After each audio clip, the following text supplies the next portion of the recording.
আজকে সকাল সকাল দিনটা শুরু করেছিলাম মুগ কড়াই দিয়ে। এটা আমি আগের দিন রাত্রে ভিজিয়ে রেখেছিলাম আর সকালে খেয়ে নিয়েছিলাম।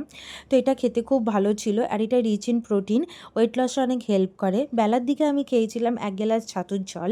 ছাতুর জলটাও খেতে খুব ভালো লাগে। এগেন এটাও রিচ ইন প্রোটিন। তারপরে খেয়ে নিয়েছিলাম একটা সিদ্ধ ডিম আর অল্প ছোলা ভিজানো। এটাও খুব টেস্টি ছিল। ডিম সেদ্ধ খেতে কার না ভাল লাগে। দেন একটা ডিম ভাজাও খেয়ে নিয়েছিলাম। অ্যাকচুয়ালি ডিমটা ফেটে গেছিলো তো মা ভেজে দিয়েছিল।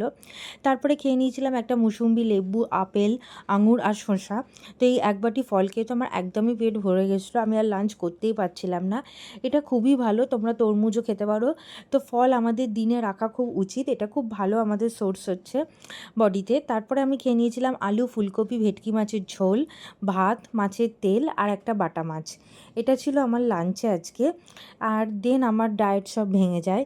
বিকেলবেলা আমার ডায়েট চেঞ্জ হয়ে যায়। আমি বিকেলবেলা খেয়ে নিয়েছিলাম একটা সিঙ্গারা, একটা চপ আর মুড়ি। তো কি করব, বিকেলের দিকে খিদেও পেয়েছিল, সামনে ছিল। দেন খেয়ে নিয়েছিলাম black T.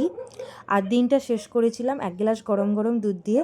Sorry for my background noise. আর like and subscribe for more such.